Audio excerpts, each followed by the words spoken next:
Farg'ona viloyati Dang'ara tumani Agrobank aksiyadorlik tijorat banki menejeri Solijonov Shohruxbek Alisherog'li.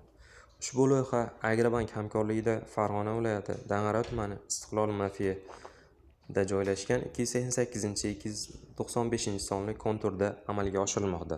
Bu yerda qovun ekilgan. Maydon hajmi jami 11 gektarni tashkil etadi. Bu yerdagi ekinlar zamonaviy usullar bilan parvarishlanmoqda. Hozirgi kunda ekinlar gullash hamda mevalar tutganligini ko'rishimiz mumkin. Ekinlarni yetishtirish 70-80 kun davom etadi. Yetishtirish jarayonida sug'oriladi, tabiiy va mineral o'g'itlar bilan hamda kimyoviy oziqlantiriladi.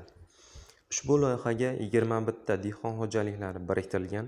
Har bir dehqon xo'jaligi uchun o'rtacha 52 sotixdan yer maydonlari to'g'ri keladi. Loyihani samarali amalga oshirish uchun lider tadbirkor Dang'ara Navniholi fermer xo'jaligi biriktirilgan.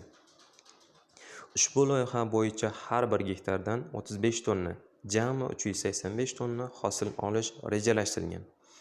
Mazkur ekin yig'ishtirib olingandan so'ng ikkinchi ekinga ham yuqori daromadli ekin turini ekish orqali yer egalarining daromadlari yanada oshirilib boriladi.